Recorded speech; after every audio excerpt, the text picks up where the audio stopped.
Good morning रिया। उठी पड़ मामा, उठी पड़, सकाळ हो गलानी। रिया मामा उठी पड़े, शीघ्र उठी पड़े। हाँ उठुची मामा। जा मामा ब्रश करिकी रेडी होइकी डाइनिंग टेबल पाखु आसे, मु तोर सेठी अपेक्षा करछि। हाँ मामा तमे जाओ, मु रेडी होइकी आसुची।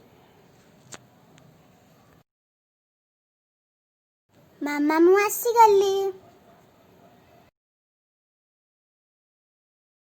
सुन मालती, डाइनिंग टेबल ले खाइबा बाड़ी दे, रिया आसी गलानी। हाँ माँ जाऊँगी। माँ खाइबा बाड़ी देछि, आउ किछि काम अछि कि? हाँ तू जा बिछोना सजाड़ी दे। मामा पुणी ये रुटी तरकारी मु आको खाइबिनी। कौन पाई खाइबुनी? खाइदे रिया।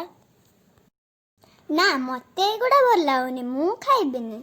मते मैगी दरकार, नले मु जाउची। मैगी देह पाई भल नुहे रिया। ना मु खाइबिनी, मु जाउची। ओहो रिया शुणे मालती, रिया तो एगुड़ा खाइलानी, तू आ तो झियो मिसिकी एगुड़ा खाई दियो। ठीक अछि माँ, तुमको बहुत बहुत धन्यवाद। मिकी आज रुटी मटर तरकारी हेछि, मन भरी खाइदे, तोते भोक हेउथिबो।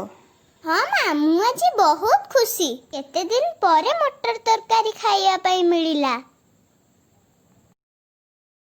रिया कौन पाई खाइबा छाड़ी उठिकी पळी आसिलु? आमको जो दिन जहाँ मिलिबो ताको खुशी रे खाइबा कथा। जो खाद्य खाइले आम देह सुस्थ रहिबो, आमे से खाद्य खाइबा कथा। तू सिना खाइलुनी, देख मिकी और ता माँ केते खुशी रे से खाइबा खाउजंदी। सतरे मामा? हाँ देखे सेठी।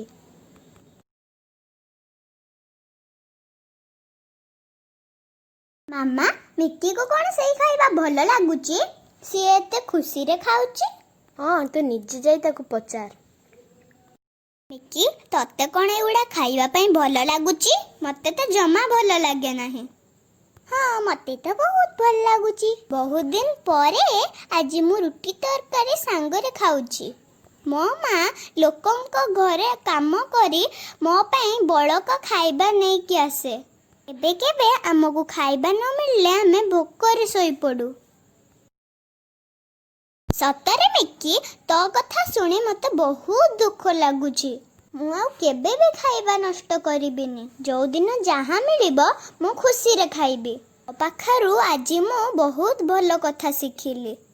आजिठू तू मोर बहुत भल सांग हेलु। चल सांग हेई खेलिबा।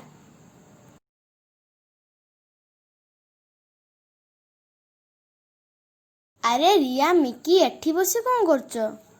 आमे खेलुचु मामा। रिया पाखरु आज मु बहुत भल कथा सिखिली। मु आउ केबे खाइबा नष्ट करिबिनी। खाइबा को हमको सबु बड़े सम्मान दबा दरकार। मु आउ केबे भी सेमिति करिबिनी मामा। मोर भूल हेई जाईची। मिकी कथा सुनी आज मु खाद्यर महत्व बुझी पारली। जानिचो मामा, सेमाने केबे केबे भोकिला सोई पड़ंती। मोर भूल हेई जाईची मामा, मते क्षमा करि दियो। मु आउ केबे सेमती हेबिनी। तमे जहा दबो मु खुशी रे खाइबी। I am so sorry. ठीक अछि रिया, तू तो भूल बुझी पारलु, सेटा बड़ कथा। मो सुना झियटा।